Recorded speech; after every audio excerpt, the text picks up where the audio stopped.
Hello all, welcome to my channel Sanskrit lecturer Haima. అందరు బాగున్నారా? ఎలా ఉన్నారు?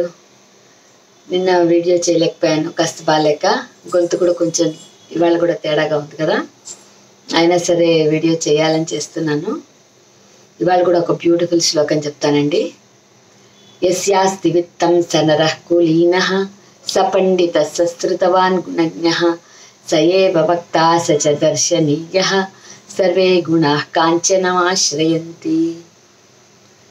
యస్య విత్తం అస్తి. విత్తం అంటే ఇంతకు ముందు కూడా నేను మీకు చెప్పాను, చాలా శ్లోకాల్లో వచ్చింది మనకు.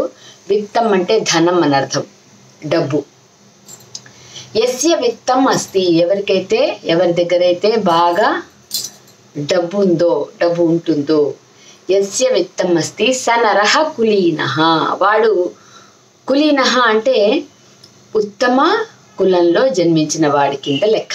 ఇప్పుడు సొసైటీ ఎలా ఉందంటే, డబ్బున్న వాడికి అన్ని రంగాల్లో అన్ని విషయాల్లో పెద్దపీట వేసేస్తారు కదండి. వాడే చెప్తే అదే, వాడి నంది అంటే నంది, పంది అంటే పంది కదా. వాడి మాటే పరిగణనలోకి తీసుకుంటారు, వాడి మాటనే అందరూ యాక్సెప్ట్ చేస్తారు. కాబట్టి కులానికి కానీ మతానికి కానీ అసలు సంబంధమే లేదు. అంటే వాటిని బట్టి మనం గౌరవిస్తామని కాదు అర్థం. ఇక్కడ కులంతో ప్రమేయం ఉండదు, మతంతో ప్రమేయం అంతకన్నా ఉండదు.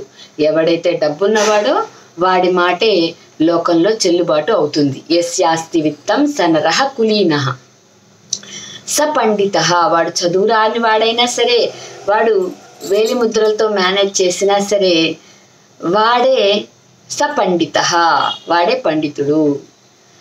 సశ్రుతవాన్ గుణజ్ఞః.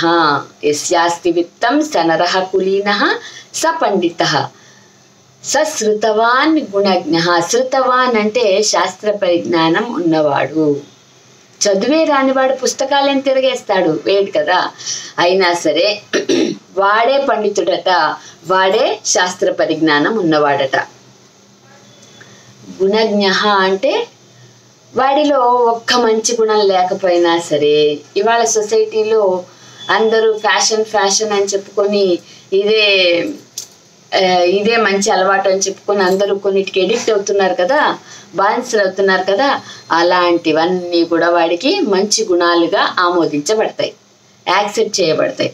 వాడెంత ఎలాంటి వాడైనా సరే, వాడిలో మంచి గుణాలు లేకపోయినా సరే, వాడే గుణ సంపన్నుడు అవుతాడు. అంటే వాడే అందరికన్నా మంచివాడని అందరూ పొగుడుతారు. యస్యాస్తి విత్తం స నరః కులీనః స పండితః స శృతవాన్ గుణజ్ఞః. శృతవాన్ అంటే శాస్త్ర పరిజ్ఞానం ఉన్నవాడు. గుణజ్ఞః గుణవంతుడు. సయేవ వక్తా స చ దర్శనీయః. సయేవ వక్త అంటే వాక్చాతుర్యం ఉన్నవాడు. ఎవరు వాక్చాతుర్యం ఉన్నవాడు అవుతాడు? సభలో చాలా మంది పండితులున్న సభలో ఒక తెలివితేటలు లేనివాడు ఉన్నాడు అనుకోండి, అపండితుడు ఉన్నాడు అనుకోండి, వాడికి మౌనమే అలంకారం అవుతుంది కదా. పండితుల సభలో మౌనం అనేది అలంకారం అవుతుంది. ఎవరికి? అపండితుడికి, చదువు లేని వాడికి. పండితులున్న సభలో వాడికి మౌనమే అలంకారం అవుతుంది. కానీ డబ్బున్న వాడికి, పండితులున్నా సరే, అక్కడ ప్రైమ్ మినిస్టర్ కాదు, చీఫ్ మినిస్టర్ కాదు, ప్రెసిడెంట్ కాదు, ఎవరున్నా సరే, వాడు ఎలా మాట్లాడినా సరే ఆహా ఓహో అని పొగిడేస్తారు. సయేవ వక్త సచ దర్శనీయ. దర్శనీయ అంటే అందమైన వాడు అని అర్థం. వాడే మన్మధుడవుతాడు. ఓకే. సర్వే గుణాః కాంచనమాశ్రయంతి. అన్ని గుణాలు డబ్బు చుట్టూనే తిరుగుతాయి.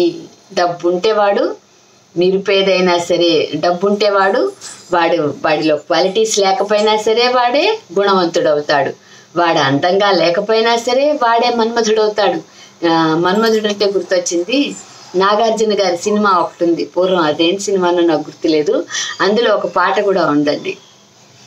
డబ్బుంటే సుబ్బరాజునే సుబ్బిగాడినే సుబ్బరాజు గారు అంటారు, ధనముంటే అప్పలమ్మనే అప్సరసని పొగిడేస్తారు, రైలు బండిని నడిపేది పచ్చ జెండాలే బతుకు బండిని నడిపేది పచ్చ నోటేలి అని ఎంత బాగా రాశారు పాట కదా.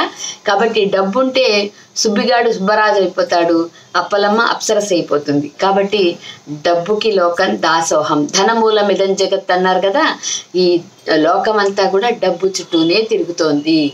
ఎవరైతే డబ్బున్నవాడో వాడికే అందరూ బ్రహ్మరథం పట్టేస్తున్నారు. వాడు ఎలాంటి వాడైనా సరే వాడి మాటే చెల్లుతుంది, వాడే అంతగాడు, వాడే మంచి వక్త, వాడే గుణవంతుడు. అలా భగవంతుడు ఏమైనా సృష్టించాడా అంటే ఈ కరెన్సీని సృష్టించలా.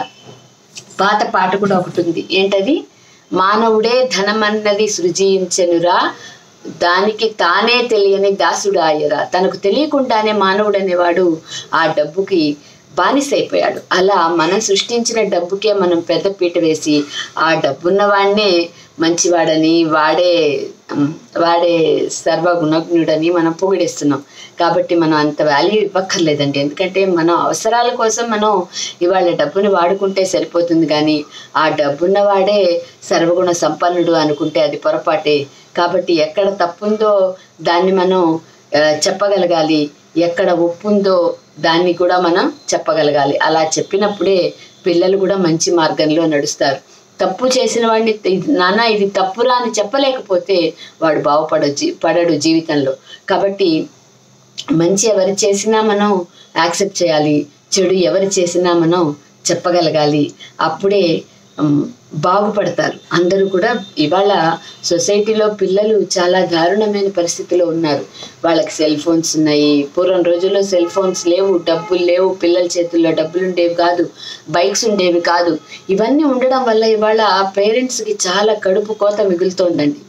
సో ఇది చాలా ఒక సైన్స్ బాగా అండ్ సైన్స్ పరంగా మనం ముందంజలో ఉన్నాం అనుకుంటే అది ఆనందంగానే ఉంటుంది. కానీ ఆ సైన్స్ అనేది ఇలా మానవాళినే ప్రశ్నార్థకం చేసే పరిస్థితిలో ఉండకూడదండి.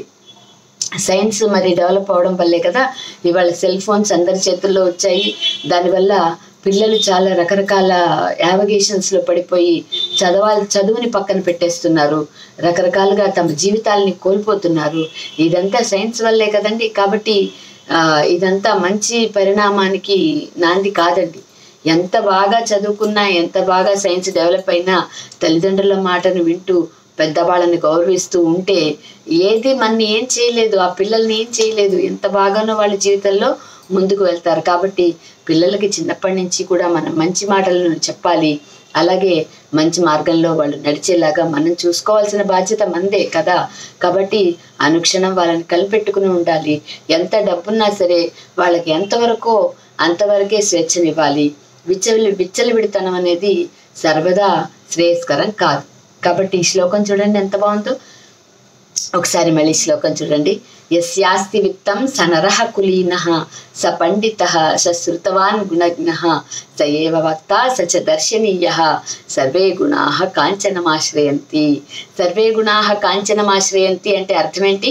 అన్ని గుణాలు బంగారం చుట్టూనే తిరుగుతాయి, బంగారాన్నే ఆశ్రయిస్తాయి అని. బంగారము అంటే ఇన్ ద సెన్స్ ఇప్పుడు మనకు సొసైటీలో బంగారానికి డబ్బుకి కదా మంచి వాల్యూ ఉంది. కాబట్టి అలా కాకుండా మనం నిజాన్ని నిర్భయంగా చెప్పేలాగా మనం ఉంటే మన పిల్లలు మంచి దారిలో నడుస్తారు. ఓకేనండి. ఆల్ ది బెస్ట్ అందరికీ. నా వివరణ నచ్చితే like, share and subscribe. Thank you.